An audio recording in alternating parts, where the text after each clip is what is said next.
PSC tips and ട്രിക്സിലേക്ക് ഏവർക്കും സ്വാഗതം. വരുന്ന LDC 2024, LGS 2024 എക്സാംസിന് വേണ്ടി പ്രിപ്പയർ ചെയ്യുന്നവർക്ക് വേണ്ടിയിട്ടുള്ള സിലബസ് പ്രകാരമുള്ള ഫ്രീ ക്ലാസ്സുകൾ നമ്മുടെ ചാനലിലൂടെ സ്റ്റാർട്ട് ചെയ്തിട്ടുണ്ട്.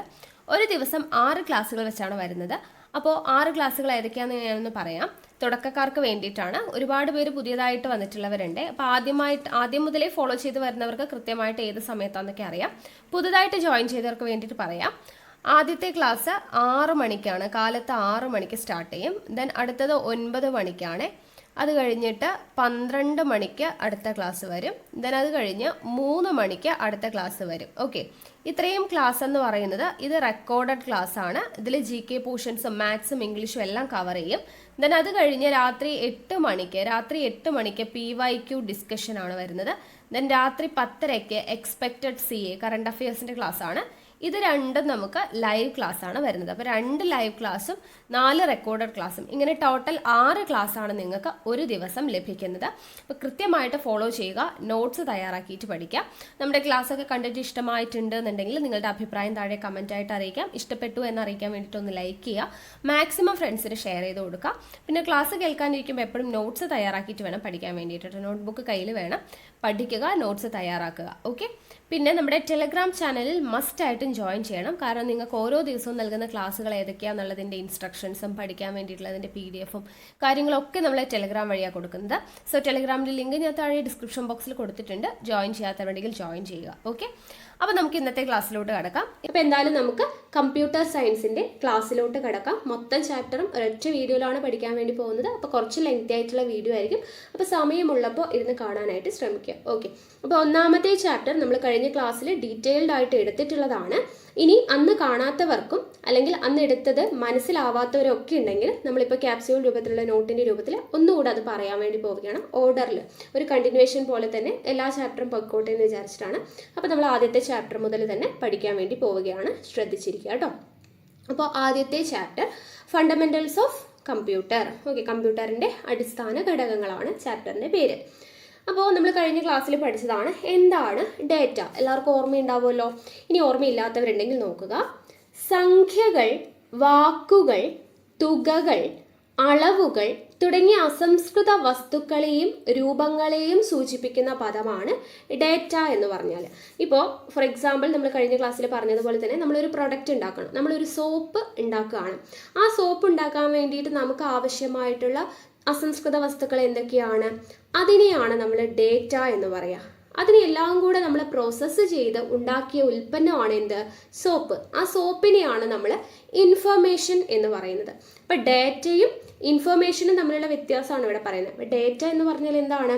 സംഖ്യകൾ, വാക്കുകൾ, തുകകൾ, അളവുകൾ തുടങ്ങിയ അസംസ്കൃത വസ്തുക്കളെയാണ് ഡേറ്റ എന്ന് പറയാം. ഇനി ഇൻഫർമേഷൻ എന്ന് പറയുന്നത് എന്താണ്? ഈ ഡേറ്റകളെല്ലാം കൂടെ പ്രോസസ്സ് ചെയ്യപ്പെട്ടതാണ്. ഓക്കെ, ഡേറ്റകൾ അർത്ഥപൂർണവും പ്രോസസ്സ് ചെയ്യപ്പെട്ടതുമായിട്ടുള്ള ഡേറ്റകളാണ് ഇൻഫർമേഷൻ എന്ന് പറയുന്നത്. ഞാൻ പറഞ്ഞതുപോലെ തന്നെ ഇപ്പോൾ ഒരു പ്രൊഡക്റ്റ് ഉണ്ടാക്കണം, ഒരു കാർ ഉണ്ടാക്കുകയാണ്. ആ കാർ ഉണ്ടാക്കാൻ വേണ്ടിയിട്ട് എന്തൊക്കെ അസംസ്കൃത വസ്തുക്കൾ ആവശ്യമുണ്ട്? അതിനെയാണ് നമ്മൾ ഡേറ്റ എന്ന് പറയുക. ഫൈനലി ആ എന്താണ് എല്ലാ അസംസ്കൃത വസ്തുക്കളും ഉപയോഗിച്ചുണ്ടാക്കിയ കാറാണ് എന്ത്? നമ്മുടെ ഇൻഫർമേഷൻ എന്ന് പറയുന്നത് അല്ലേ. ആ അസംസ്കൃത വസ്തുക്കൾ, ഇപ്പോൾ കാർ ഉണ്ടാക്കാൻ വേണ്ടിയിട്ടുള്ള പാർട്സ് നമുക്ക് നേരിട്ട് ഉപയോഗിക്കാൻ വേണ്ടി പറ്റുമോ? ഇല്ല. പക്ഷെ അതെല്ലാം കൂടെ ചേർത്തുണ്ടാക്കിയിട്ടുള്ള കാർ എന്താണ്? നമുക്ക് ഉപയോഗിക്കാൻ പറ്റും അല്ലേ. അതുപോലെ തന്നെയാണ് ഡേറ്റയും ഇൻഫർമേഷനും. നമുക്കപ്പോൾ ആ വ്യത്യാസം ഒന്ന് ടേബിളായിട്ട് കൊടുത്തിട്ടുണ്ട്, അതൊന്ന് നമുക്ക് നോക്കാം. ഡേറ്റ എന്ന് പറഞ്ഞു കഴിഞ്ഞാൽ അസംസ്കൃത വസ്തുക്കളും രൂപങ്ങളുമാണ്. നമ്മൾ പറഞ്ഞല്ലേ, ഒരു പ്രോഡക്റ്റ് ഉണ്ടാക്കാൻ വേണ്ടിയിട്ടുള്ള അസംസ്കൃത വസ്തുക്കളും രൂപങ്ങളുമാണ് ഡേറ്റ എന്ന് പറയുന്നത്. ഇൻഫർമേഷൻ എന്ന് പറഞ്ഞാൽ എന്താണ്? ആ അസംസ്കൃത വസ്തുക്കളെല്ലാം പ്രോസസ്സ് ചെയ്തിട്ട്, ഓക്കെ, അപ്പോൾ പ്രോസസ്സ് ചെയ്യപ്പെട്ട ഡേറ്റയാണ് ഇൻഫർമേഷൻ എന്ന് പറയുന്നത്. ഇനി ഡേറ്റ എന്ന് പറയുന്നത് അപ്പോൾ എന്താണ്? അസംസ്കൃത വസ്തുക്കൾക്ക് സമാനമാണ്. ഇൻഫർമേഷനോ പ്രൊഡക്റ്റിന് അല്ലെ, ഉൽപ്പന്നത്തിന് സമാനമാണ് ഇൻഫർമേഷൻ. ഇനി ഡേറ്റ എന്ന് പറയുമ്പോൾ നമുക്ക് എന്താണ്? നേരിട്ട് ഉപയോഗിക്കാൻ പറ്റുമോ? ഇല്ല. അസംസ്കൃത വസ്തുക്കൾ നമുക്ക് ഒരിക്കലും നേരിട്ട് ഉപയോഗിക്കാൻ പറ്റില്ല. പക്ഷേ ഇൻഫർമേഷൻ എന്താണ്? ഫൈനൽ പ്രൊഡക്റ്റ് ആണ്, നമുക്ക് നേരിട്ട് ഉപയോഗിക്കാൻ പറ്റും. നമ്മുടെ അറിവ് വർദ്ധിപ്പിക്കുവാനും തീരുമാനമെടുക്കുവാനും സഹായിക്കും ചെയ്യുന്നതാണ് എന്ത്? ഇൻഫർമേഷൻ എന്ന് പറയുന്നത്. ഇനി ഡേറ്റ എന്ന് പറയുന്നത് നമുക്ക് കൃത്യമായിട്ടുള്ള ആശയം നൽകുന്നുണ്ടോ? ഇല്ല. പക്ഷേ ഇൻഫർമേഷൻ എന്ന് പറയുന്നത് എന്താണ്? വ്യക്തവും അർത്ഥപൂർണവുമായിട്ടുള്ള ആശയം നൽകുന്നതാണ് എന്ത്? ഇൻഫർമേഷൻ എന്ന് പറയുന്നത്. അപ്പോൾ ഈ ഡേറ്റയും ഇൻഫർമേഷനും തമ്മിലുള്ള ഡിഫറൻസ് പഠിച്ചിരിക്കണം. ഓക്കെ, അപ്പോൾ ഇമ്പോർട്ടൻ്റ് ആണ് കേട്ടോ, ഒരു ടേബിൾ പഠിച്ചിരിക്കുക. ഇനി നമുക്ക് പഠിക്കേണ്ടത് കമ്പ്യൂട്ടറിൻ്റെ പ്രവർത്തന ഘടകങ്ങളാണ്. കമ്പ്യൂട്ടറിൻ്റെ പ്രവർത്തന ഘടകങ്ങൾ ഏതൊക്കെയാണ്? Input unit, central processing unit CPU, storage unit, output unit. ഇത്രയുമാണ് കമ്പ്യൂട്ടറിൻ്റെ പ്രവർത്തന ഘടകങ്ങൾ. എന്തൊക്കെയാണ്? Input unit, central processing unit, storage unit, output unit. ഇനി ഇൻപുട്ട് യൂണിറ്റ് എന്ന് പറഞ്ഞാൽ എന്താണ്? ഡേറ്റയും നിർദ്ദേശങ്ങളും സ്വീകരിച്ച് പ്രോസസ്സ് ചെയ്യാനായിട്ട് കമ്പ്യൂട്ടറിന് നൽകുന്നതാണ് ഇൻപുട്ട് യൂണിറ്റ്. ഓക്കെ, ഡേറ്റയും നിർദ്ദേശങ്ങളും സ്വീകരിച്ച് പ്രോസസ്സ് ചെയ്യാൻ വേണ്ടിയിട്ട് നമ്മൾ കമ്പ്യൂട്ടറിന് നൽകുന്നതിനെയാണ് എന്തെന്ന് പറയുന്നത്? ഇൻപുട്ട് യൂണിറ്റ് എന്ന് പറയുന്നത്. അപ്പോൾ അവിടെ നമ്മൾ കഴിഞ്ഞ ക്ലാസ്സിൽ എക്സാമ്പിളൊക്കെ വെച്ച് പറഞ്ഞിട്ടുണ്ട്. അപ്പോൾ അത് ഡീറ്റെയിൽഡ് ആയിട്ട് എക്സാമ്പിൾ സഹിതം വേണമെന്നുള്ളവരുണ്ടെങ്കിൽ ആ ക്ലാസ് ഒന്ന് കണ്ടു നോക്കാം കേട്ടോ. ഓക്കെ, ഇനി CPU എന്ന് വെച്ചാൽ എന്താണ്? കമ്പ്യൂട്ടറിൻ്റെ തലച്ചോറ് എന്നറിയപ്പെടുന്ന ഭാഗമാണ് CPU. കമ്പ്യൂട്ടറിൻ്റെ തലച്ചോറ് എന്നറിയപ്പെടുന്ന ഭാഗമാണ് CPU. ഇതിൻ്റെ പ്രവർത്തനങ്ങൾ ചെയ്യാൻ എത്ര ഭാഗങ്ങളുണ്ട്? 3 ഭാഗങ്ങളാണ് CPUവിന് ഉള്ളത്. ഓക്കെ, CPUവിൻ്റെ പ്രവർത്തനങ്ങൾ ചെയ്യാനുള്ള 3 പ്രധാനപ്പെട്ട ഭാഗങ്ങളാണ്. ഒന്ന് ALU, ഇതിൻ്റെ ഫുൾ ഫോം ഒക്കെ ചിലപ്പോൾ ചോദിക്കാറുണ്ട്. അരിത്തമെറ്റിക് ആൻഡ് ലോജിക് യൂണിറ്റ് ആണ് ALU എന്ന് പറയുന്നത്. ഓക്കെ, CPUവിൻ്റെ ഒന്നാമത്തെ ഭാഗമാണ് arithmetic and logic unit ALU. Then control unit CU, രജിസ്റ്ററുകൾ. ഇതാണ് 3 ഭാഗം കമ്പ്യൂട്ടറിൻ്റെ CPU. ഓക്കെ, കമ്പ്യൂട്ടറിൻ്റെ തലച്ചോറ് എന്നറിയപ്പെടുന്ന CPUവിൻ്റെ പ്രവർത്തനങ്ങൾ ചെയ്യാനുള്ള 3 ഭാഗങ്ങളാണ് arithmetic and logic unit, control unit, രജിസ്റ്ററുകൾ. അപ്പോൾ ഇതിൽ ALU, arithmetic and logic unit എന്ന് പറയുന്നത് എന്തിനാണ് സഹായിക്കുന്നത്?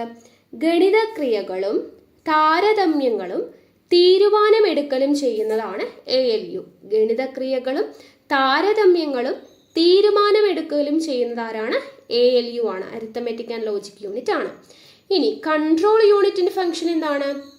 കമ്പ്യൂട്ടറിൻ്റെ എല്ലാ പ്രവർത്തനങ്ങളെയും നിയന്ത്രിക്കുകയും ഏകോപിപ്പിക്കുകയും ചെയ്യുന്നു. ആ പേരിൽ തന്നെയുണ്ട്, എല്ലാത്തിനെയും കൺട്രോൾ ചെയ്യുന്ന ആളാണ്, നിയന്ത്രിക്കുന്ന ആളാണ് ആര്? Control unit. കമ്പ്യൂട്ടറിൻ്റെ എല്ലാ പ്രവർത്തനങ്ങളെയും നിയന്ത്രിക്കുകയും ഏകോപിപ്പിക്കുകയും ചെയ്യുന്നതാണ് എന്ത്? Control unit. ഇനി രജിസ്റ്ററുകൾ എന്ന് പറഞ്ഞാൽ എന്താണ്?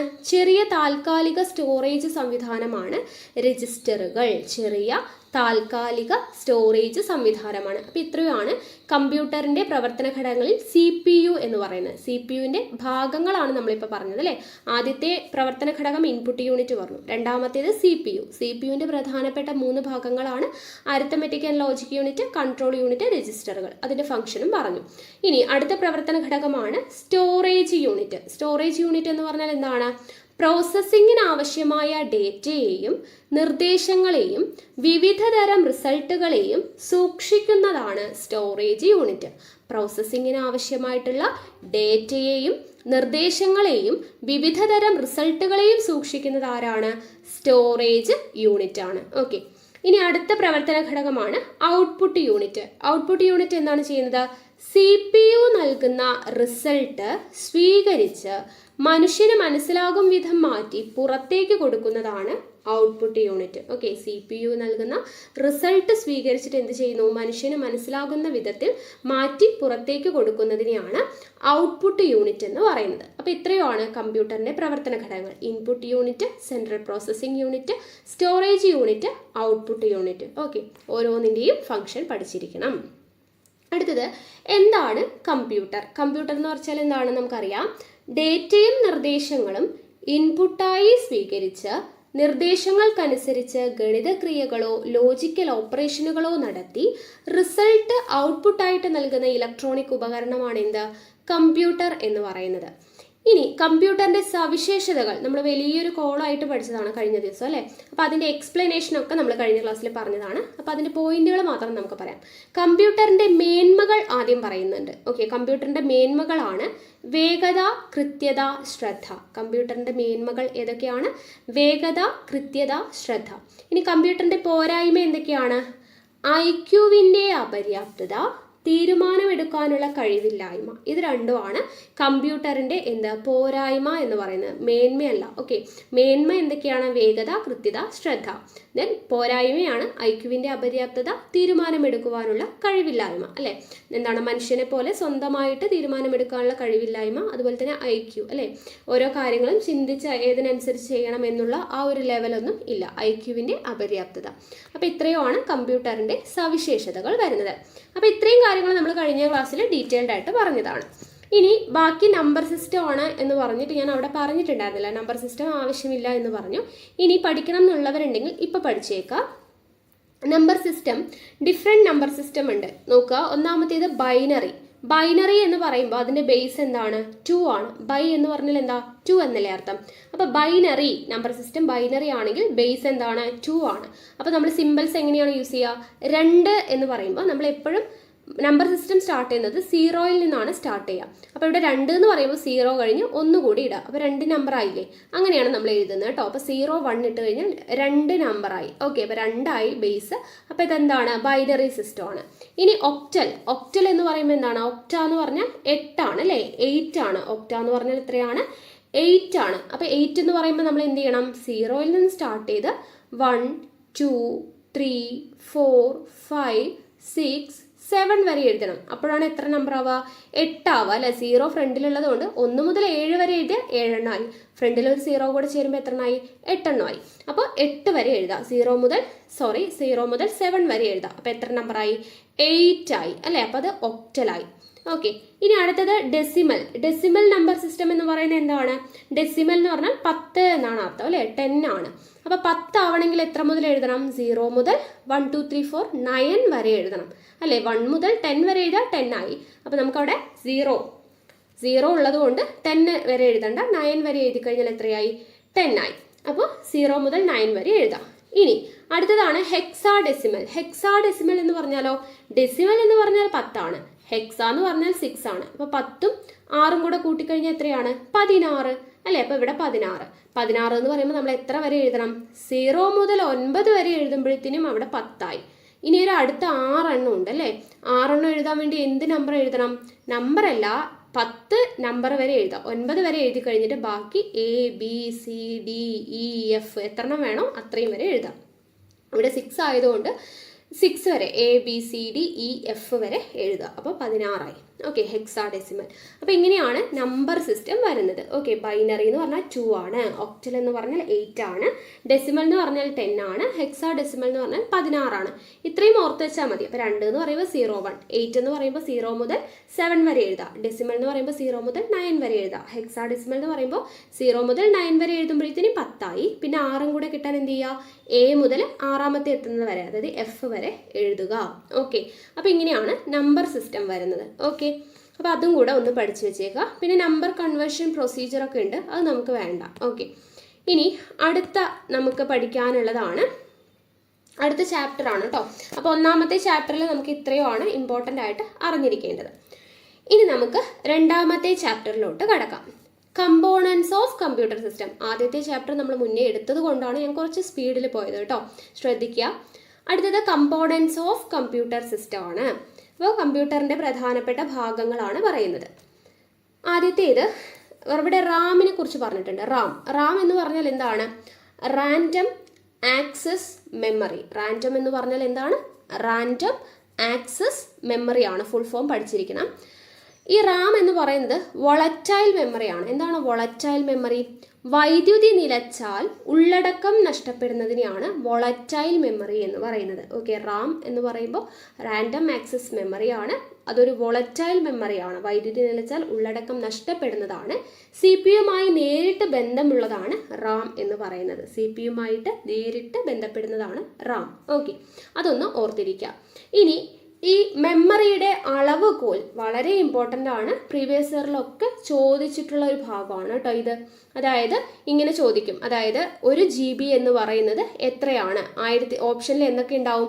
1024 MB എന്നുണ്ടാവും, 1024 GB എന്നുണ്ടാവും, 1024 KB എന്നുണ്ടാവും. അപ്പോൾ അതിൽ കറക്റ്റായിട്ട് നമുക്ക് മാർക്ക് ചെയ്യാൻ അറിയണമെങ്കിൽ ഇത് പഠിക്കണം. ഓക്കെ, അപ്പോൾ നമുക്ക് നോക്കാം. ബൈനറി ഡിജിറ്റ് എന്ന് പറഞ്ഞാൽ എന്താണ്? അതാണ് ഒരു ബിറ്റ്. ബൈനറി ഡിജിറ്റ് എന്ന് പറയുന്നതാണ് ഒരു ബിറ്റ് എന്ന് പറയുന്നത്. ഇനി ഒരു നിബിൾ എന്ന് പറഞ്ഞാൽ എത്രയാണ്? 4 ബിറ്റുകളാണ്. ഒരു നിബിൾ എന്ന് പറയുന്നത് എന്താണ്?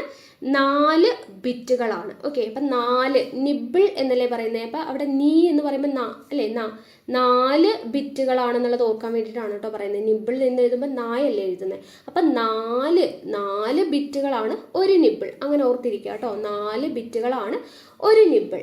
ഇനി ഒരു ബൈറ്റ് എന്ന് പറയുന്നത് എന്താണ്? 8 ബിറ്റുകളാണ്.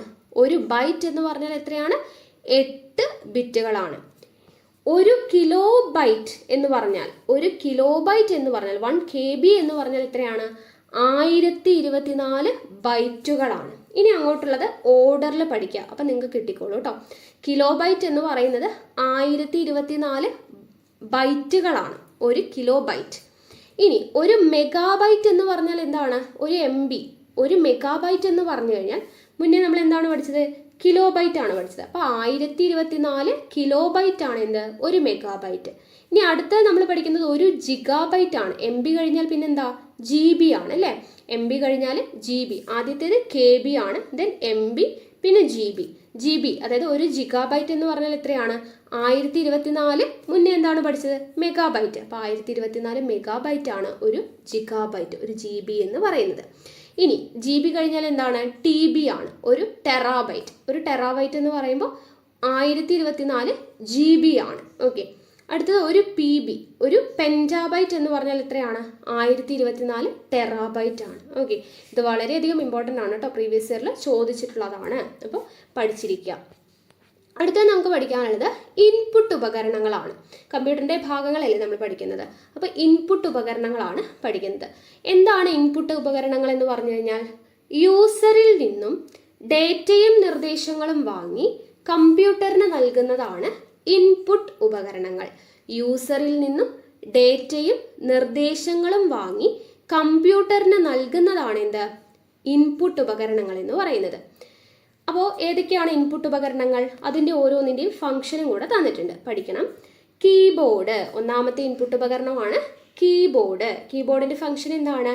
ടെക്സ്റ്റ് ഡേറ്റ ഇൻപുട്ട് ചെയ്യാൻ കഴിയുന്നത് കീബോർഡ് കൊണ്ടാണ്. ഓക്കെ, ടെക്സ്റ്റ് ഡാറ്റ ഇൻപുട്ട് ചെയ്യുന്നത് കീബോർഡ് ഉപയോഗിച്ചിട്ടാണ്. അടുത്തതാണ് മൗസ്. മൗസ് എന്തിനു വേണ്ടിയിട്ടാണ്? കമ്പ്യൂട്ടർ സ്ക്രീനിൽ കഴ്സറിൻ്റെ സ്ഥാനം ഉറപ്പിക്കാനും കമാൻഡുകൾ പ്രവർത്തിപ്പിക്കുവാനും സാധിക്കുന്ന ഉപകരണമാണ് മൗസ് എന്ന് പറയുന്നത്. കമ്പ്യൂട്ടർ സ്ക്രീനിൽ കഴ്സറിൻ്റെ സ്ഥാനം ഉറപ്പിക്കുവാനും കമാൻഡുകൾ പ്രവർത്തിപ്പിക്കുവാനും സാധിക്കുന്ന ഉപകരണമാണ് മൗസ്. ഇനി ലൈറ്റ് പെൻ. ലൈറ്റ് പെൻ എന്ന് പറഞ്ഞാൽ എന്താണ്?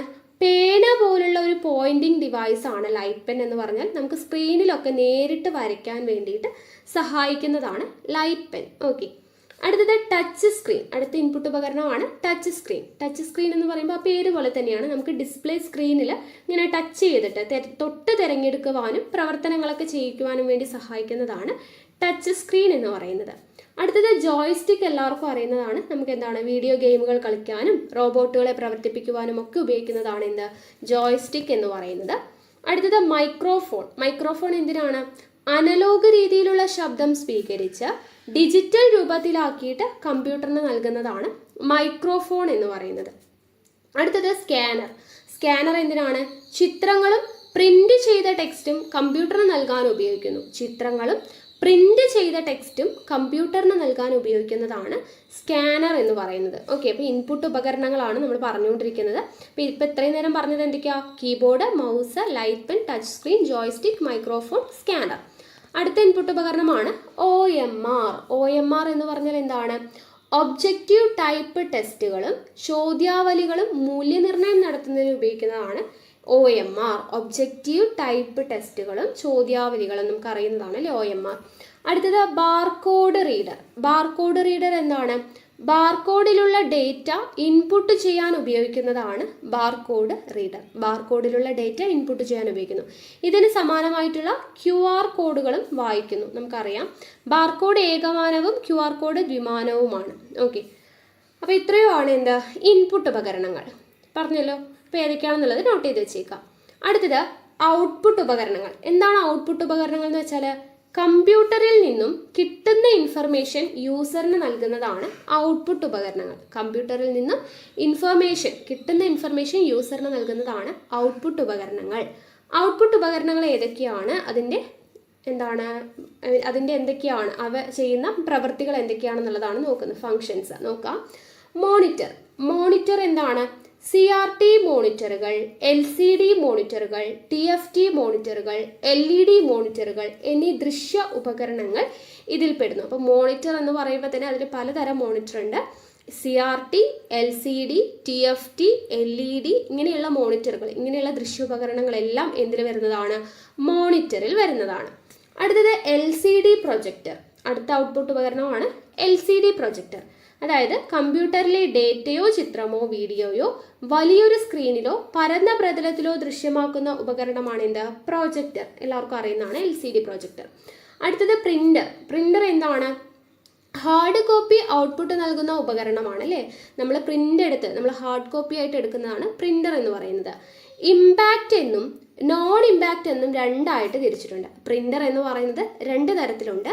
ഇമ്പാക്റ്റ് പ്രിന്ററും ഉണ്ട്, നോൺ ഇമ്പാക്റ്റ് പ്രിന്ററും ഉണ്ട്. ഡോട്ട് മെട്രിക്സ് ഇമ്പാക്റ്റ് സങ്കേതം ഉപയോഗിക്കുന്നു. ഡോട്ട് മെട്രിക്സ് എന്ന് പറയുന്നത് എന്താണ്? ഇമ്പാക്റ്റ് പ്രിന്ററിന് എക്സാമ്പിൾ ആണ്. പഠിച്ചു വെച്ചേക്കാട്ടോ. ഇമ്പാക്റ്റ് പ്രിന്ററിന് എക്സാമ്പിൾ ആണ് ഡോട്ട് മെട്രിക്സ്. ഇനി കുറഞ്ഞ ചെലവിൽ പ്രിന്റ് ചെയ്യുന്നതോടൊപ്പം കാർബൺ കോപ്പികളും ലഭ്യമാക്കുന്നു. ഇങ്ക്ജെറ്റ് പ്രിന്റർ നോൺ ഇമ്പാക്റ്റും വില കുറഞ്ഞതുമാണ്. അപ്പോൾ ഇമ്പാക്റ്റ് പ്രിന്ററിന് എക്സാമ്പിൾ ഏതാണ്? Dot matrix. അതുപോലെ തന്നെ നോൺ ഇമ്പാക്റ്റിന് എക്സാമ്പിൾ ആണ് ഇങ്ക്ജെറ്റ് എന്ന് പറയുന്നത്. എന്നാൽ ഇതിലെ കാർട്രിഡ്ജിന് ചെലവ് കൂടുതലാണ്. ലേസർ പ്രിന്റർ നോൺ ഇമ്പാക്റ്റും ഗുണമേന്മയുള്ള പ്രിന്റ് വേഗത്തിൽ നൽകുകയും ചെയ്യുന്നു. അപ്പോൾ ലേസർ പ്രിന്ററും എന്താണ്? നോൺ ഇമ്പാക്റ്റ് ആണ്. അപ്പോൾ അത് നിങ്ങൾ പഠിച്ചേക്കാം. പ്രിന്റർ എന്ന് പറഞ്ഞാൽ എന്താണ്? നമുക്ക് ഹാർഡ് കോപ്പി ഔട്ട്പുട്ട് നൽകുന്ന ഉപകരണമാണ് പ്രിന്റർ.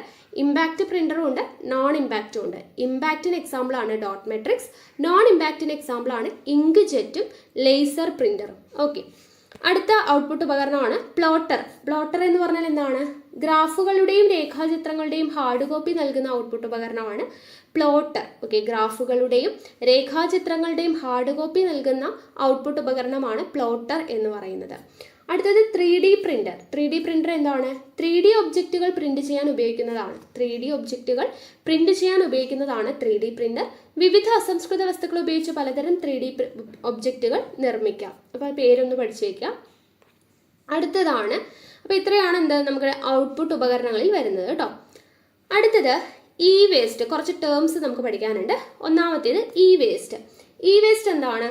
ഉപയോഗശൂന്യമായ കമ്പ്യൂട്ടറുകൾ, ഓഫീസ് ഇലക്ട്രോണിക് സാമഗ്രികൾ, മൊബൈൽ ഫോണുകൾ, ടെലിവിഷൻ സെറ്റുകൾ, ഇലക്ട്രോണിക് വീട്ടുപകരണങ്ങൾ തുടങ്ങിയവയാണ് വേസ്റ്റ് എന്ന് പറയുന്നത്.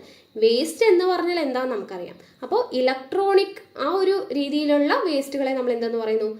വേസ്റ്റ് എന്ന് പറയുന്നു. ഉപയോഗശൂന്യമായിട്ടുള്ള കമ്പ്യൂട്ടറുകൾ, ഓഫീസ് ഇലക്ട്രോണിക് സാമഗ്രികൾ, മൊബൈൽ ഫോണുകൾ, ടെലിവിഷൻ സെറ്റുകൾ, ഇലക്ട്രോണിക് വീട്ടുപകരണങ്ങൾ അങ്ങനെയുള്ള വേസ്റ്റുകളെയാണ് നമ്മൾ വേസ്റ്റ് എന്ന് പറയുന്നത്. ഇനി ഈ വേസ്റ്റ് നിർമ്മാർജ്ജന മാർഗങ്ങളുണ്ട്. ഏതൊക്കെയാണ്? പുനരുപയോഗം, ഓക്കെ, റീയൂസ്, പിന്നെ ദഹിപ്പിക്കൽ, ഇൻസിനറേഷൻ, അതായത് ഉയർന്ന താപനിലയിൽ കത്തിക്കുന്നതിനെയാണ് ഇൻസിനറേഷൻ അല്ലെങ്കിൽ ദഹിപ്പിക്കൽ എന്ന് പറയുന്നത്. പിന്നെ പുനരുൽപാദനം, റീസൈക്ലിംഗ്, അതായത് ഉപയോഗം പൂർത്തിയാക്കിയ ഒരു ഉൽപ്പന്നത്തിൽ നിന്നും മറ്റൊന്ന് നിർമ്മിക്കുന്നതിനെയാണ് റീസൈക്ലിംഗ് അല്ലെങ്കിൽ പുനരുൽപാദനം എന്ന് പറയുന്നത്. ദെൻ കുഴിച്ചുമൂടൽ അഥവാ ലാൻഡ് ഫില്ലിംഗ്. ഇത്രയുമാണ് വേസ്റ്റ് നിർമ്മാർജ്ജന മാർഗങ്ങൾ. ഇമ്പോർട്ടൻ്റ് ആണ്, ഓർത്തിരിക്കുക. പുനരുപയോഗം അതായത് റീയൂസ് ഒരു മെത്തേഡാണ്. ദഹിപ്പിക്കൽ അല്ലെങ്കിൽ ഇൻസിനറേഷൻ എന്താണ്? ഉയർന്ന താപനിലയിൽ കത്തിക്കുന്ന മെത്തേഡാണ് ഇൻസിനറേഷൻ. പിന്നെ ഉപയോഗം പൂർത്തിയാക്കിയതിന് വീണ്ടും എന്താണ് ഒരു ഉൽപ്പന്നത്തിൽ നിന്നും മറ്റൊന്ന് നിർമ്മിക്കുന്നതിനാണ് പുനരുൽപാദനം അല്ലെങ്കിൽ റീസൈക്ലിംഗ് എന്ന് പറയുന്നത്. കുഴിച്ചു മൂടുന്നതിനെയാണ് ലാൻഡ് ഫില്ലിംഗ് എന്ന് പറയുന്നത്. ഓക്കെ. അപ്പോൾ ഇതൊക്കെയാണ് വേസ്റ്റ് നിർമ്മാർജ്ജന മാർഗങ്ങൾ. ഇമ്പോർട്ടൻ്റ് ആണ്. ഇനി അടുത്തത് സിസ്റ്റം സോഫ്റ്റ്വെയർ. എന്താണ് system software? Operating system, language പ്രോസസ്സറുകൾ, യൂട്ടിലിറ്റി പ്രോഗ്രാമുകൾ എന്നിവ സിസ്റ്റം സോഫ്റ്റ്വെയറിൻ്റെ ഘടകങ്ങളാണ്. എന്തൊക്കെയാണ്? ഓപ്പറേറ്റിംഗ് സിസ്റ്റം, ലാംഗ്വേജ് പ്രോസസ്സറുകൾ, യൂട്ടിലിറ്റി പ്രോഗ്രാമുകൾ എന്നിവയാണ് സിസ്റ്റം സോഫ്റ്റ്വെയറിൻ്റെ ഘടകങ്ങൾ. അപ്പോൾ ഇതിൽ ഓപ്പറേറ്റിംഗ് സിസ്റ്റം എന്താണ് എന്നുള്ളത് നോക്കാം. ഓപ്പറേറ്റിംഗ് സിസ്റ്റം എന്ന് പറഞ്ഞാൽ എന്താണ്? കമ്പ്യൂട്ടർ ഹാർഡ്വെയറിനും യൂസറിനും ഇടയിലുള്ള ഒരു ഇന്റർഫേസ്, അതായത് ബന്ധിപ്പിക്കുവാനുള്ള ഒരു മാർഗമായി പ്രവർത്തിക്കുന്ന പ്രോഗ്രാമുകളുടെ ഒരു ശേഖരമാണ്. ഇത് കമ്പ്യൂട്ടറിന്റെ പ്രവർത്തനങ്ങളെ നിയന്ത്രിക്കുകയും ഏകോപിപ്പിക്കുകയും ചെയ്യുന്നു. ഇപ്പോൾ ഓപ്പറേറ്റിംഗ് സിസ്റ്റം എന്ന് വെച്ചാൽ ഇത്രയേ ഉള്ളൂ. കമ്പ്യൂട്ടർ ഹാർഡ്വെയറിനെയും യൂസറിനും കമ്പ്യൂട്ടർ ഹാർഡ്വെയറിനും യൂസറിനും ഇടയിലുള്ള ഒരു ഇന്റർഫേസ് ആയിട്ട്, അതായത് ബന്ധിപ്പിക്കുവാനുള്ള ഒരു മാർഗമായി പ്രവർത്തിക്കുന്ന പ്രോഗ്രാമുകളുടെ ഒരു ശേഖരത്തെയാണ് നമ്മൾ ഓപ്പറേറ്റിംഗ് സിസ്റ്റം എന്ന് പറയുന്നത്. ഇത് കമ്പ്യൂട്ടർ പ്രവർത്തനങ്ങളെ എന്ത് ചെയ്യുന്നുണ്ട്? നിയന്ത്രിക്കുകയും ഏകോപിപ്പിക്കുകയും ചെയ്യുന്നുണ്ട്. അടുത്തതായി ഓപ്പറേറ്റിംഗ് സിസ്റ്റത്തിന്റെ ധർമ്മങ്ങൾ എന്തൊക്കെയാണ്, ഫങ്ഷൻസ് എന്തൊക്കെയാണെന്നാണ്. Process management, memory management, file management, device management, security management, command വ്യാഖ്യാനം. ഇമ്പോർട്ടൻ്റ് ആണ് കേട്ടോ. ഓപ്പറേറ്റിംഗ് സിസ്റ്റത്തിന്റെ ധർമ്മങ്ങൾ എന്തൊക്കെയാണ്? Process management, memory management, file management, device management, security management, command വ്യാഖ്യാനം. ഇത്രയാണ് OSന്റെ ധർമ്മങ്ങൾ, ഓപ്പറേറ്റിംഗ് സിസ്റ്റത്തിന്റെ ധർമ്മങ്ങൾ. അടുത്തത് ലാംഗ്വേജ് പ്രോസസ്സറുകൾ. ലാംഗ്വേജ് പ്രോസസ്സറുകൾ എന്ന് വെച്ചാൽ എന്താണ്? ഹൈ ലെവൽ ലാംഗ്വേജ് പ്രോഗ്രാമുകളെ മെഷീൻ ലാംഗ്വേജിലേക്ക് മാറ്റുന്ന സിസ്റ്റം പ്രോഗ്രാമുകളാണ്. ഹൈ ലെവൽ ലാംഗ്വേജ് പ്രോഗ്രാമുകളെ മെഷീൻ ലാംഗ്വേജിലോട്ട് മാറ്റുന്ന സിസ്റ്റം പ്രോഗ്രാമുകളാണ് എന്ത്? ലാംഗ്വേജ് പ്രോസസ്സറുകൾ. ഇന്റർപ്രറ്ററും, അതായത് വരി വരിയായിട്ട് ട്രാൻസ്ലേറ്റ് ചെയ്യുകയും എക്സിക്യൂട്ട് ചെയ്യുകയും ചെയ്യുന്നതിനാണ് ഇന്റർപ്രറ്ററും. കമ്പൈലറും, അതായത് പ്രോഗ്രാമിനെ പൂർണ്ണമായും ട്രാൻസ്ലേറ്റ് ചെയ്യുന്നു. ഇതും എന്തൊരു ഉദാഹരണങ്ങളാണ്? ലാംഗ്വേജ് പ്രോസസ്സറുകൾക്ക് ഉദാഹരണങ്ങളാണ്. ഇന്റർപ്രറ്ററും കമ്പൈലറും എന്തിനു ഉദാഹരണമാണ്? ലാംഗ്വേജ് പ്രോസസ്സറുകൾക്ക് ഉദാഹരണമാണ്. അടുത്തത് സ്വതന്ത്ര ഓപ്പൺ സോഴ്സ് സോഫ്റ്റ്വെയർ. എന്താണ് സ്വതന്ത്ര ഓപ്പൺ സോഴ്സ് സോഫ്റ്റ്വെയർ? യൂസറിന് ഉപയോഗിക്കാനും പകർപ്പെടുക്കാനും വിതരണം ചെയ്യാനും പരിശോധിക്കാനും മാറ്റം വരുത്താനും മെച്ചപ്പെടുത്താനും സ്വാതന്ത്ര്യം നൽകുന്ന സോഫ്റ്റ്വെയറുകളാണ് എന്ത്? സ്വതന്ത്ര ഓപ്പൺ സോഴ്സ് സോഫ്റ്റ്വെയർ എന്ന് പറയുന്നത്. എന്താണ്? യൂസറിന് ഉപയോഗിക്കാനും പകർപ്പെടുക്കാനും വിതരണം ചെയ്യാനും പരിശോധിക്കാനും മാറ്റം വരുത്താനും മെച്ചപ്പെടുത്താനും സ്വാതന്ത്ര്യം നൽകുന്ന സോഫ്റ്റ്വെയർ ആണ് സ്വതന്ത്ര ഓപ്പൺ സോഴ്സ് സോഫ്റ്റ്വെയർ. അപ്പോൾ ഇതിന് എക്സാമ്പിളാണ് GNU ലിനക്സ്. നമുക്ക് താഴെ കുറേ ഓപ്ഷൻസ് തന്നിട്ട് അതിൽ സ്വതന്ത്ര ഓപ്പൺ സോഴ്സ് സോഫ്റ്റ്വെയർ ഏത് എന്ന് ചോദിക്കാറുണ്ട്. അപ്പോൾ GNU ലിനക്സ് എന്ന് പറയുന്നത് എന്താണ്? ഒരു സ്വതന്ത്ര ഓപ്പൺ സോഴ്സ് ഓപ്പറേറ്റിംഗ് സിസ്റ്റമാണ്. ഫയർഫോക്സ്, ലിബ്രെ ഓഫീസ് എന്നിവയും ഉദാഹരണമാണ്. അപ്പം GNU ലിനക്സ് വളരെ ഇമ്പോർട്ടൻ്റ് ആണ്. ഫയർഫോക്സും ഓർത്തിരിക്കുക, ലിബ്രെ ഓഫീസും ഓർത്തിരിക്കുക. സ്വതന്ത്ര ഓപ്പൺ സോഫ്റ്റ്വെയർ നൽകുന്ന 4 സ്വാതന്ത്ര്യങ്ങൾ ഏതൊക്കെയാണ്? Freedom 0, freedom 1, freedom 2, freedom 3. 0 മുതൽ 3 വരെ 4 സ്വാതന്ത്ര്യങ്ങളാണ് നൽകുന്നത് എന്നുള്ള കാര്യം ഓർത്തിരിക്കുക.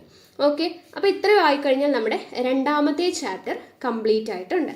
ഓക്കെ, ഇനി നമുക്ക് അടുത്ത ചാപ്റ്ററിലോട്ട് കടക്കാം. Chapter 3, principles of programming and problem solving. Okay, അപ്പോൾ ഇവിടെ principles of programming and problem solving എന്ന് പറയുമ്പോൾ ഇവിടെ പ്രോബ്ലം സോൾവിങ്ങിൻ്റെ ഘട്ടങ്ങൾ ഏതൊക്കെയാണെന്നുള്ളത് ഓർത്തിരിക്കുക. Problem identification. ആദ്യം നമ്മളൊരു പ്രോബ്ലം സോൾവ് ചെയ്യണമെങ്കിൽ എന്ത് ചെയ്യണം? പ്രോബ്ലം എന്താണെന്നുള്ളത് അറിയണം അല്ലേ? അപ്പോൾ പ്രോബ്ലം ഐഡൻറ്റിഫിക്കേഷൻ ആണ് ഒന്നാമത്തേത്. ദെൻ അൽഗോരിതവും ഫ്ലോ ചാർട്ടും തയ്യാറാക്കൽ. അൽഗോരിതം എല്ലാവരും കേട്ടിട്ടുണ്ടാവുമല്ലോ. അൽഗോരിതവും ഫ്ലോ ചാർട്ടും തയ്യാറാക്കൽ. പിന്നെ പ്രോഗ്രാം കോഡിംഗ്, ട്രാൻസ്ലേഷൻ, ഡീബഗ്ഗിംഗ്, എക്സിക്യൂഷനും ടെസ്റ്റിങ്ങും, ഡോക്യുമെൻറ്റേഷൻ. ഇത്രയാണ് പ്രോബ്ലം സോൾവിങ്ങിൻ്റെ ഘട്ടങ്ങൾ എന്ന് പറയുന്നത്. പ്രോബ്ലം ഐഡൻറ്റിഫിക്കേഷൻ, അൽഗോരിതവും ഫ്ലോ ചാർട്ടും തയ്യാറാക്കൽ, പ്രോഗ്രാം കോഡിംഗ്, ട്രാൻസ്ലേഷൻ, ഡീബഗ്ഗിംഗ്, എക്സിക്യൂഷനും ടെസ്റ്റിങ്ങും, ഡോക്യുമെൻറ്റേഷൻ. ഇത്രയാണ് അതിൻ്റെ ഘട്ടങ്ങൾ. അപ്പോൾ ഇതിൽ അൽഗോരിതം എന്ന് വെച്ചാൽ എന്താണ്? ഒരു പ്രശ്നം പരിഹരിക്കുന്നതിനുള്ള ക്രമമായ പ്രവർത്തനങ്ങളെയാണ് നമ്മൾ അൽഗോരിതം എന്ന് പറയുന്നത്. അൽഗോരിതം എന്ന് വെച്ചാൽ എന്താണ്? ഒരു പ്രശ്നം പരിഹരിക്കുന്നതിനുള്ള ക്രമമായ പ്രവർത്തനങ്ങളെയാണ് അൽഗോരിതം എന്ന് പറയുന്നത്. ഫ്ലോ ചാർട്ട് എന്ന് പറഞ്ഞാൽ എന്താണ്? ഈ അൽഗോരിതത്തിൻ്റെ ചിത്രീകരണത്തെയാണ് ഫ്ലോ ചാർട്ട് എന്ന് പറയുന്നത്. ഇനി ഫ്ലോ ചാർട്ട് ചിഹ്നങ്ങളുണ്ട്. എന്തൊക്കെയാണ്? Start, stop, input, output, process, ഇങ്ങനെ കണ്ടോ കുറേ ചിഹ്നങ്ങളൊക്കെ വരച്ചിട്ടാണ് നമ്മൾ ഫ്ലോ ചാർട്ട് യൂസ് ചെയ്യുന്നത്. ഓക്കെ, ഇനി അടുത്തത് ഡീബഗ്ഗിംഗ്. എന്താണ് ഡീബഗ്ഗിംഗ് എന്ന് പറഞ്ഞു കഴിഞ്ഞാൽ ഒരു പ്രോഗ്രാമിലെ തെറ്റുകൾ കണ്ടെത്തുകയും തിരുത്തുകയും ചെയ്യുന്ന പ്രക്രിയയാണ് ഡീബഗ്ഗിംഗ് എന്ന് പറയുന്നത്. ഒരു പ്രോഗ്രാമിലെ തെറ്റുകൾ കണ്ടെത്തുകയും തിരുത്തുകയും ചെയ്യുന്നതാണ് ഡീബഗ്ഗിംഗ് എന്ന് പറയുന്നത്. ചുവടെ പറയുന്ന തെറ്റുകളാണ് തിരുത്തപ്പെടുന്നത്. അപ്പോൾ ഡീബഗ്ഗിംഗ് ചെയ്യുന്നത് ഏതൊക്കെയാണ്? സിൻഡെക്സ് തെറ്റുകൾ, ലോജിക്കൽ തെറ്റുകൾ, റൺ ടൈം തെറ്റുകൾ. ഈ തെറ്റുകളെയൊക്കെയാണ് തിരുത്തുന്നത്. സിൻഡെക്സ് തെറ്റുകൾ എന്ന് പറഞ്ഞാൽ എന്താണ്? പ്രോഗ്രാമിംഗ് ലാംഗ്വേജിന്റെ നിയമങ്ങളും വാക്യഘടനകളും പാലിക്കാതിരിക്കുമ്പോൾ ഉണ്ടാവുന്ന തെറ്റുകളാണ്. പ്രോഗ്രാമിംഗ് ലാംഗ്വേജിന്റെ നിയമങ്ങളും വാക്യഘടനകളും പാലിക്കാതിരിക്കുമ്പോൾ ഉണ്ടാവുന്ന തെറ്റുകളെയാണ് സിൻഡെക്സ് തെറ്റുകൾ എന്ന് പറയുന്നത്. ലോജിക്കൽ തെറ്റെന്ന് പറഞ്ഞാൽ എന്താണ്? പ്രോഗ്രാം യുക്തിയിലെ ശരിയായ ആസൂത്രണം ഇല്ലാത്തത് കൊണ്ടുണ്ടാവുന്ന തെറ്റുകളാണ് ലോജിക്കൽ തെറ്റുകൾ. ശരിയായ ആസൂത്രണം ഇല്ലാത്തത് കൊണ്ടുണ്ടാവുന്ന തെറ്റുകൾ. അടുത്തത് റൺ ടൈം തെറ്റുകൾ. അതെന്താണ്? അവിചാരിതമായി അനുചിതമായ ഡാറ്റയെ കമ്പ്യൂട്ടറിന് പ്രോസസ്സ് ചെയ്യാൻ കഴിയാതെ വരുമ്പോൾ ഉണ്ടാവുന്ന തെറ്റുകളാണ് റൺ ടൈം തെറ്റുകൾ. അപ്പോൾ ഇത്രയാണ് നമുക്ക് ഈ ഒരു ചാപ്റ്ററിൽ പഠിക്കാൻ വേണ്ടിയുള്ളത്. അതായത് principles of programming and problem solving എന്ന് പറയുന്നത്. അപ്പോൾ ഇവിടെ ഇമ്പോർട്ടൻ്റ് ആയിട്ട് പഠിക്കേണ്ടത് പ്രോബ്ലം സോൾവിങ്ങിൻ്റെ 7 ഘട്ടങ്ങളുണ്ട്. ആ 7 ഘട്ടം പഠിക്കുക. എന്താണ് അൽഗോരിതം എന്ന് പറഞ്ഞാൽ, എന്താണ് ഡീബഗ്ഗിംഗ് എന്ന് പറഞ്ഞു കഴിഞ്ഞാൽ, ഈ തെറ്റുകൾ തിരുത്തപ്പെടുന്നത് 3 രീതിയിലാണ്. സിൻഡെക്സ് തെറ്റുകൾ, ലോജിക്കൽ തെറ്റുകൾ, റൺ ടൈം തെറ്റുകൾ. അത് ഓരോന്നും എന്താണെന്നും കൂടിയിട്ടുള്ളത് ഓർത്തിരിക്കുക കേട്ടോ. ഓക്കെ, അടുത്തത് നമ്മൾ നോക്കുന്നത് 8ാമത്തെ ചാപ്റ്റർ ആണ് കേട്ടോ. അവിടെ വരുന്ന 5ഉം 6ഉം ചാപ്റ്റർ നമുക്ക് ആവശ്യമില്ല. അത് നമുക്ക് കുറച്ച് പ്രാക്ടിക്കലൊക്കെ ആയിട്ട് ചെയ്യാനുള്ള കാര്യങ്ങളാണ്. നമുക്ക് PSC പരീക്ഷകൾക്ക് ആവശ്യമില്ലാത്ത കാര്യമാണ്. അപ്പോൾ നമുക്ക് അടുത്തത് 8ാമത്തെ ചാപ്റ്റർ ആണ് കമ്പ്യൂട്ടർ നെറ്റ്വർക്ക്സ്. വളരെയധികം ഇമ്പോർട്ടൻ്റ് ആയിട്ടുള്ളൊരു ചാപ്റ്റർ ആണ് കേട്ടോ. അപ്പോൾ ഇവിടെ നിന്ന് നമുക്ക് +2 പ്രിലിംസ് ആദ്യഘട്ട പരീക്ഷയ്ക്ക് ബാൻഡ് വിഡ്ത്ത് എന്ന് പറയുന്നതിനെ കുറിച്ച് നമുക്ക് ചോദ്യം വന്നിട്ടുണ്ടായിരുന്നു. അപ്പോൾ നമുക്ക് നോക്കാം. കമ്പ്യൂട്ടർ നെറ്റ്വർക്ക്സ് എന്നാണ് ചാപ്റ്ററിൻ്റെ പേര്. അതായത് കുറേ കമ്പ്യൂട്ടറുകളെയും അനുബന്ധ ഉപകരണങ്ങളെയും പരസ്പരം ബന്ധിപ്പിക്കുന്നതിനെയാണ് എന്തെന്ന് പറയുന്നത്? കമ്പ്യൂട്ടർ നെറ്റ്വർക്ക് എന്ന് പറയുന്നത്. കുറേ കമ്പ്യൂട്ടറുകളെയും അനുബന്ധ ഉപകരണങ്ങളെയും പരസ്പരം ബന്ധിപ്പിക്കുന്നതിനെ എന്ത് പറയുന്നു? കമ്പ്യൂട്ടർ നെറ്റ്വർക്ക് എന്ന് പറയുന്നു. ഇനി എന്താണ് ഇതിൻ്റെ മേന്മകൾ? കമ്പ്യൂട്ടർ നെറ്റ്വർക്കിങ്ങിൻ്റെ മേന്മകൾ എന്തൊക്കെയാണ്? റിസോഴ്സ് പങ്കുവയ്ക്കൽ, വില ഗുണനിലവാര അനുപാതം, ആശയവിനിമയം, വിശ്വാസ്യത, വലിപ്പ പരിണാമ സാധ്യത. ആ പോയിന്റ്സ് ജസ്റ്റ് ഓർത്തിരിക്കുക. റിസോഴ്സ് പങ്കുവയ്ക്കൽ, വില ഗുണനിലവാര അനുപാതം, ആശയവിനിമയം, വിശ്വസ്തത, വലിപ്പ പരിണാമ സാധ്യത. ഓക്കെ, അടുത്തത് കുറേ ടേംസ് ആണ് നമുക്ക് പഠിക്കാനുള്ളത്. ആദ്യത്തേതാണ് ബാൻഡ് വിഡ്ത്ത്. നമുക്കത് അതുപോലെ തന്നെ തന്നിട്ടാണ് അതെന്താണെന്ന് ചോദിച്ചിട്ടുണ്ടായിരുന്നത്. എന്താണ്? ഒരു നിശ്ചിത സമയത്തിനുള്ളിൽ ഒരു കണക്ഷനിലൂടെ അയക്കുന്ന ഡേറ്റയുടെ അളവാണ് ബാൻഡ് വിഡ്ത്ത് എന്ന് പറയുന്നത്. ഒരു നിശ്ചിത സമയത്തിനുള്ളിൽ ഒരു കണക്ഷനിലൂടെ അയക്കുന്ന ഡേറ്റയുടെ അളവാണ് band width. Bits per second എന്ന അളവുകോൽ ഉപയോഗിക്കുന്നു. അപ്പോൾ ബാൻഡ് വിഡ്ത്തിന് ഉപയോഗിക്കുന്ന അളവുകോൽ എന്താണ്? Bits per second, BPS. Okay, bits per second ആണ് ഉപയോഗിക്കുന്ന അളവുകോൽ. അടുത്തത് നോയ്സ് അഥവാ അപശബ്ദം. എന്താണ് നോയ്സ് അഥവാ അപശബ്ദം? എന്താണ്? അനാവശ്യമായ ഇലക്ട്രിക്കൽ അല്ലെങ്കിൽ ഇലക്ട്രോ മാഗ്നറ്റിക് തരംഗങ്ങൾ ഇടകലരുമ്പോൾ ഉണ്ടാവുന്ന ശബ്ദമാണ് നോയ്സ് എന്ന് പറയുന്നത്. അനാവശ്യമായ ഇലക്ട്രിക്കൽ അല്ലെങ്കിൽ ഇലക്ട്രോ മാഗ്നറ്റിക് തരംഗങ്ങൾ ഇടകലരുമ്പോൾ ഉണ്ടാവുന്ന ശബ്ദമാണ് എന്ത്? നോയ്സ് എന്ന് പറയുന്നത്. അടുത്തതാണ് നോഡ്. നോഡ് എന്ന് വെച്ചാൽ എന്താണ്? കമ്പ്യൂട്ടർ നെറ്റ്വർക്കിൽ ബന്ധിപ്പിക്കുന്ന ഏതൊരു ഉപകരണത്തെയും നോഡ് എന്ന് പറയുന്നു. കമ്പ്യൂട്ടർ നെറ്റ്വർക്കിൽ ബന്ധിപ്പിക്കുന്ന ഏതൊരു ഉപകരണം, കമ്പ്യൂട്ടർ ആവാം, സ്കാനർ ആവാം, പ്രിന്റർ ആവാം. ഓക്കെ, അപ്പോൾ കമ്പ്യൂട്ടർ നെറ്റ്വർക്കിൽ ബന്ധിപ്പിക്കുന്ന ഏതൊരു ഉപകരണത്തെയും നമുക്ക് എന്തെന്ന് പറയാം? നോഡ് എന്ന് പറയാം. ഓക്കെ, അടുത്തത് കമ്മ്യൂണിക്കേഷൻ ഉപകരണങ്ങൾ. കമ്മ്യൂണിക്കേഷൻ ഉപകരണങ്ങൾ ഏതൊക്കെയാണ്? NIC, switch, bridge, router, gateway. ഇതെല്ലാം എന്താണ്? കമ്മ്യൂണിക്കേഷൻ ഉപകരണങ്ങളാണ് കേട്ടോ. Switch, bridge, router, gateway, modem, ഇതെല്ലാം എന്താണ്? കമ്മ്യൂണിക്കേഷൻ ഉപകരണങ്ങളാണ്. അപ്പോൾ അത് ഓരോന്നും എന്താണ്, അതിൻ്റെ ഫംഗ്ഷൻ എന്താണെന്നുള്ളത് ഓർത്തിരിക്കണം.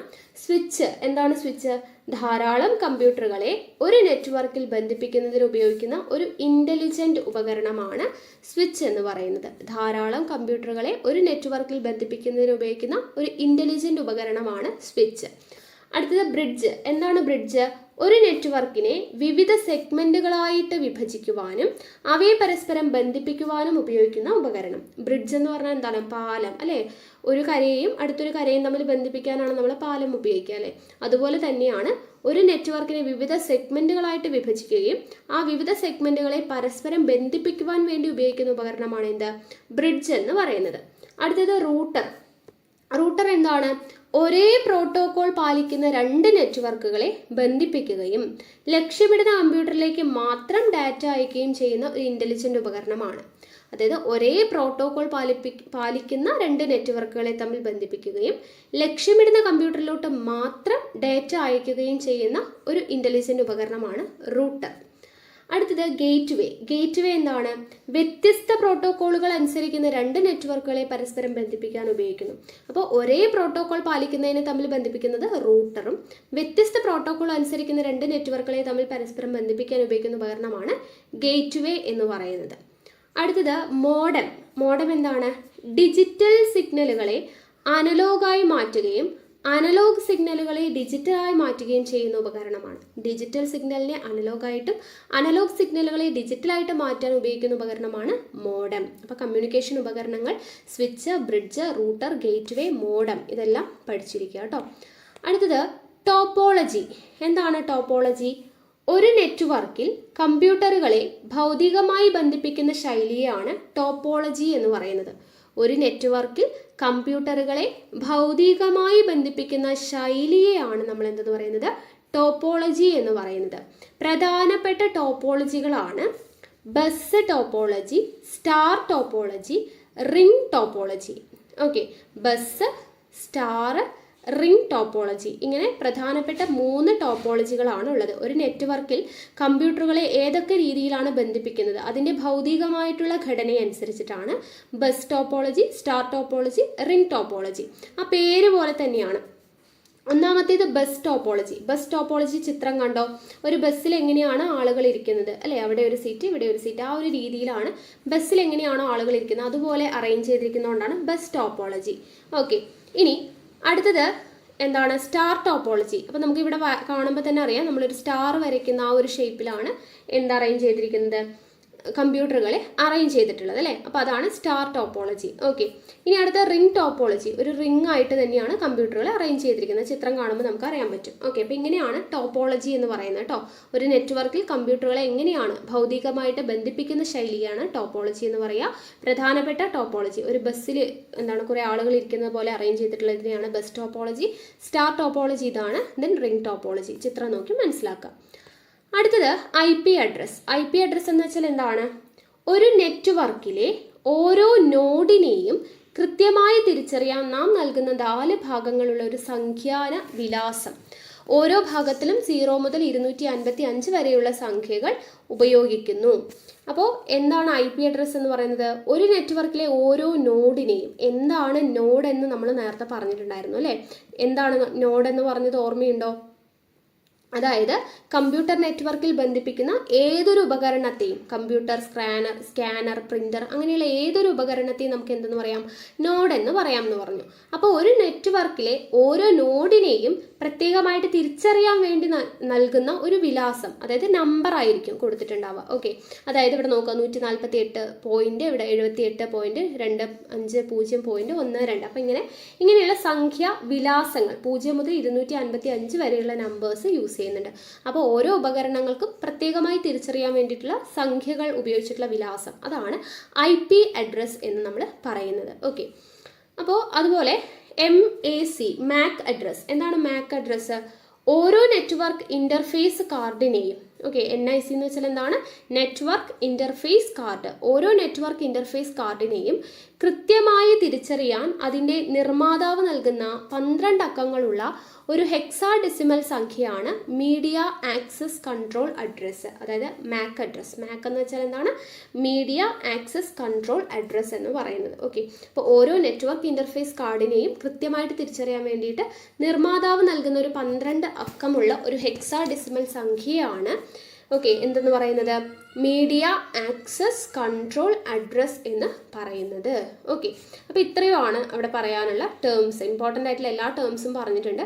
അപ്പോൾ ഇമ്പോർട്ടൻ്റ് ആണ്, ഓർത്തിരിക്കുക. ബാൻഡ് വിഡ്ത്ത് എന്താണ്, നോയ്സ് എന്താണ്, നോഡ് എന്താണ്, കമ്മ്യൂണിക്കേഷൻ ഉപകരണങ്ങൾ ഏതൊക്കെയാണ്, അതിൻ്റെ ഫംഗ്ഷൻ എന്താണ്, topology, IP address, MAC address, ഇത്രയും കാര്യങ്ങളാണ് പറഞ്ഞത്. ഓക്കെ, ഇനി അടുത്ത ഇമ്പോർട്ടൻ്റ് ആയിട്ടുള്ള ചാപ്റ്ററാണ് ഇൻ്റർനെറ്റ് എന്ന് പറയുന്നത്. 9ാമത്തെ ചാപ്റ്ററാണ് ഇൻ്റർനെറ്റ്. അപ്പോൾ ഇൻ്റർനെറ്റ് സേവനങ്ങൾ എന്തൊക്കെയാണ്? www, ഇമെയിൽ, സെർച്ച് എഞ്ചിനുകൾ, സമൂഹ മാധ്യമങ്ങൾ മുതലായവയാണ് ഇൻ്റർനെറ്റ് സേവനങ്ങൾ. www, ഇമെയിൽ, സെർച്ച് എഞ്ചിനുകൾ, സമൂഹ മാധ്യമങ്ങൾ മുതലായവയാണ് ഇൻ്റർനെറ്റ് സേവനങ്ങൾ. അപ്പോൾ ഇൻ്റർനെറ്റ് സേവനങ്ങളിൽ ഒന്നാമത്തേതാണ് web browser. Web browser WWW എന്താണ്? വേൾഡ് വൈഡ് വെബിലെ വെബ് പേജുകൾ കാണുന്നതിനും ഇൻ്റർനെറ്റ് സേവനങ്ങൾ ഉപയോഗിക്കുന്നതിനും ആവശ്യമായിട്ടുള്ള സോഫ്റ്റ്വെയർ ഏതൊക്കെയാണ്?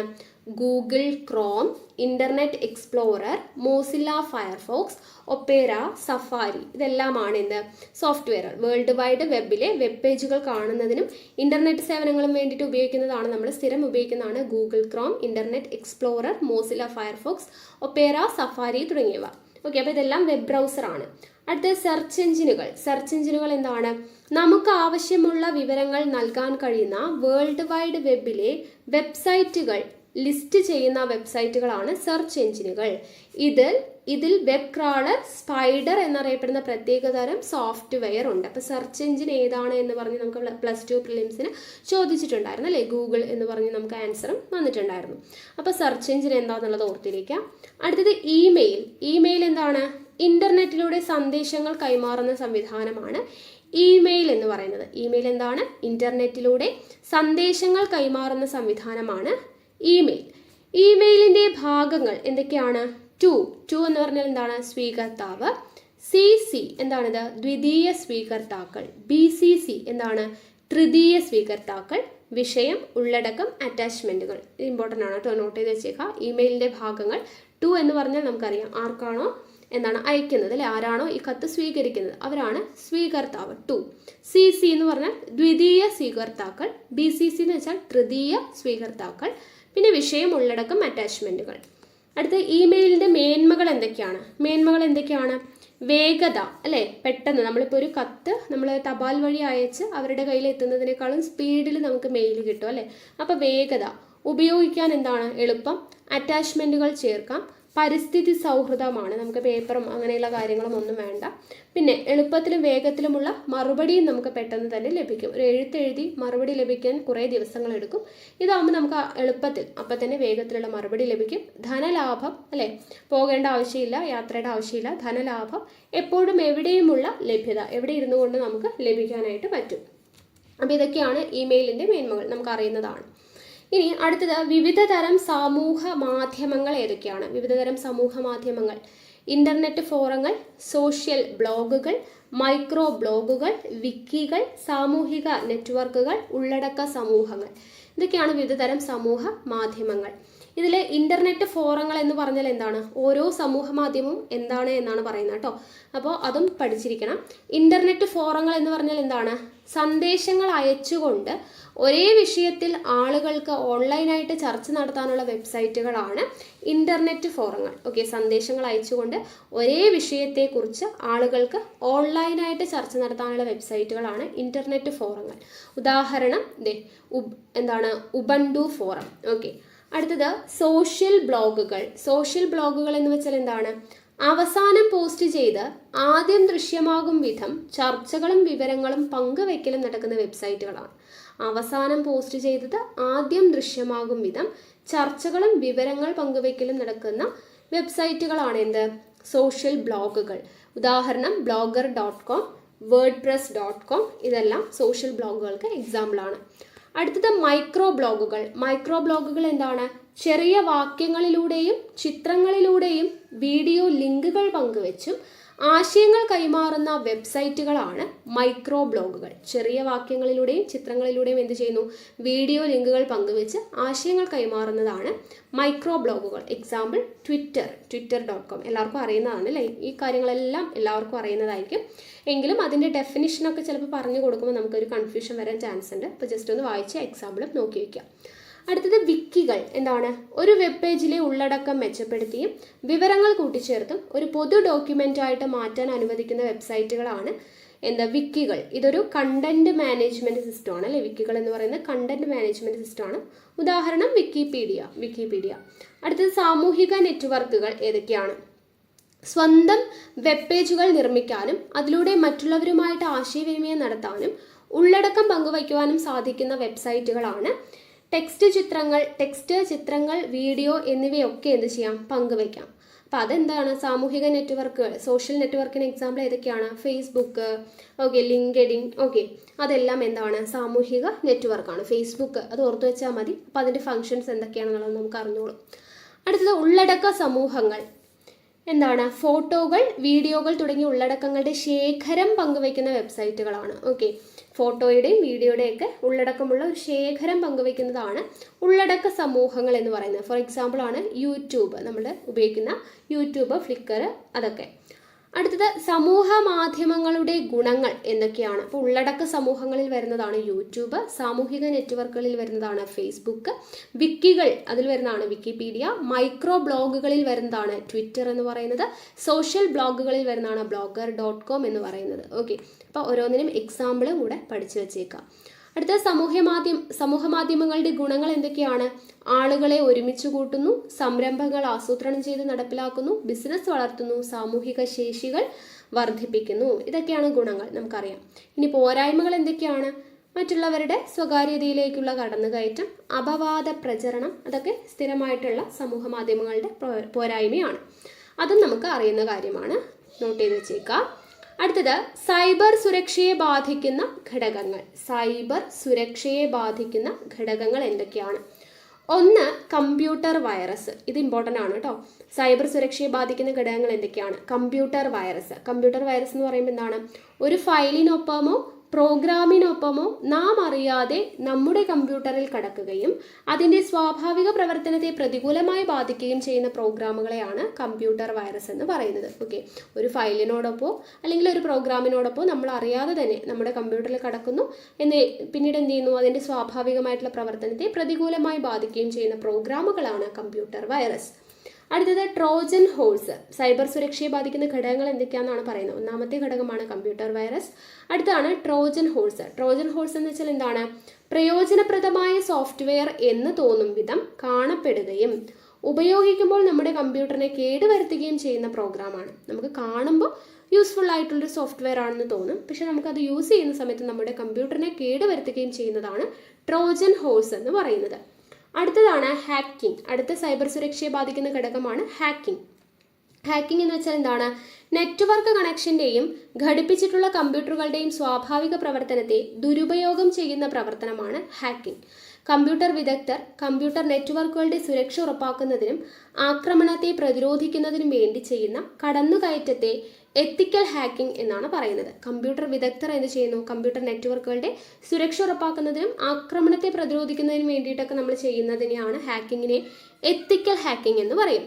ഇത് ചെയ്യുന്നവരെ എന്ത് വിളിക്കുന്നു? White hats. അപ്പോൾ എത്തിക്കൽ ആയിട്ടുള്ള കാര്യങ്ങൾ, നല്ല കാര്യങ്ങൾക്ക് വേണ്ടി ചെയ്യുമ്പോൾ അവരുടെ മനസ്സ് എന്താണ്? വെള്ളയാണ് അല്ലേ? അവർ നല്ല വെള്ള മനസ്സുള്ളവരാണ്. നല്ല മനസ്സുള്ളവർ വെള്ള, അപ്പോൾ വൈറ്റ് ഹാറ്റ്സ് എന്നുള്ളത് നമുക്ക് രീതിയിൽ അങ്ങനെ ഓർത്തിരിക്കാം. അപ്പോൾ എത്തിക്കൽ ഹാക്കിംഗ് ചെയ്യുന്നവരെ വൈറ്റ് ഹാറ്റ്സ് എന്ന് വിളിക്കുന്നു. ഇനി നെറ്റ്വർക്കിൽ നെറ്റ്വർക്കിൽ കടന്നു കയറുകയും നെറ്റ്വർക്ക് തകർക്കുകയും ഡേറ്റ കേടുവരുത്തുകയും ഉപയോഗശൂന്യമാക്കുകയൊക്കെ ചെയ്യുന്ന പ്രവർത്തനമാണ് എന്ത്?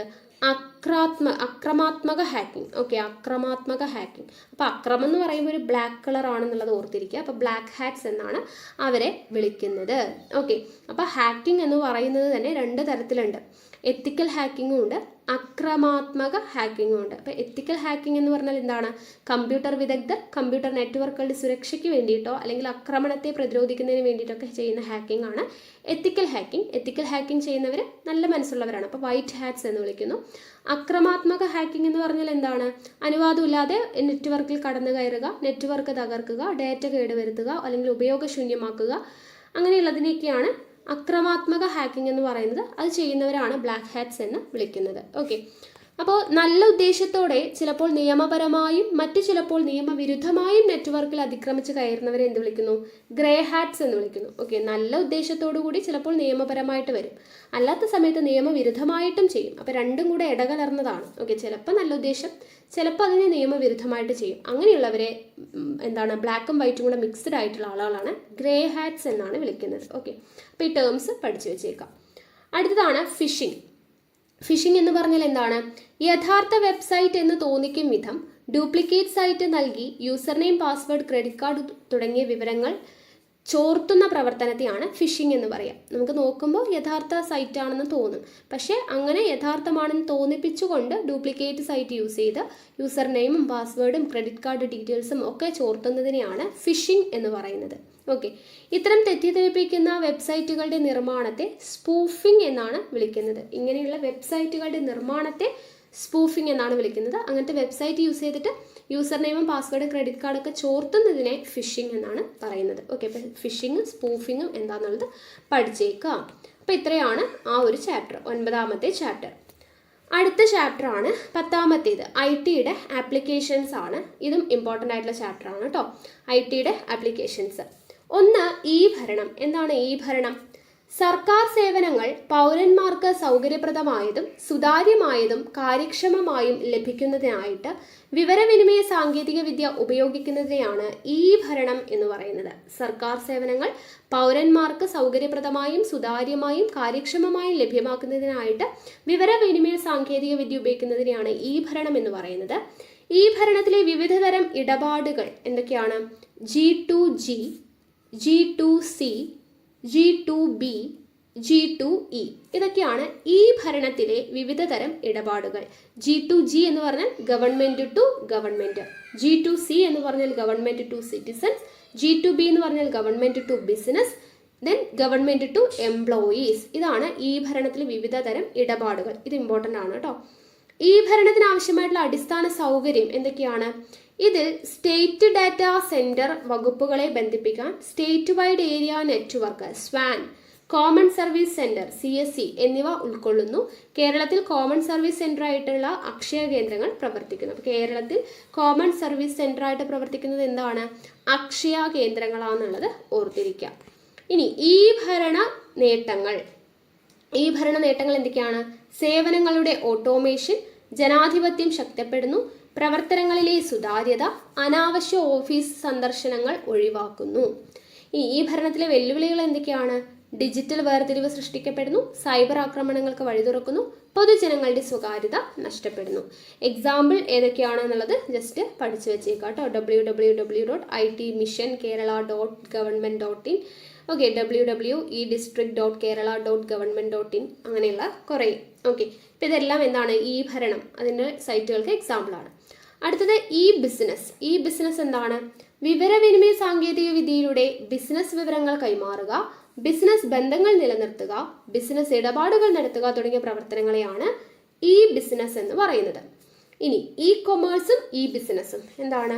സാമ്പത്തിക ഇടപാടുകൾ നടക്കുന്ന മേഖലയാണ് കൊമേഴ്സ്.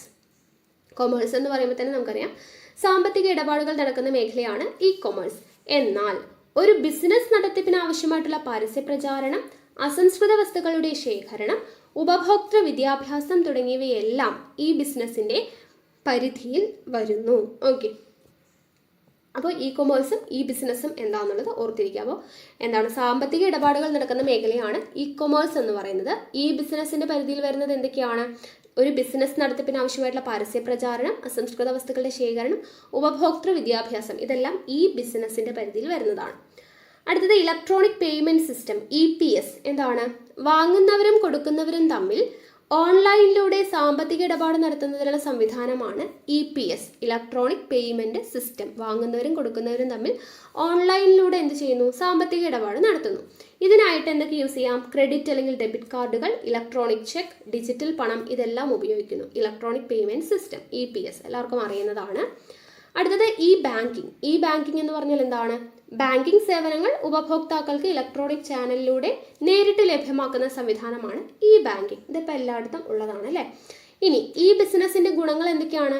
ഭൗമിക പരിധികൾ മറികടക്കുന്നു, യാത്രാസമയം ചെലവ് കുറയ്ക്കുന്നു, ഏത് സമയത്തും ലഭ്യമാകുന്നു.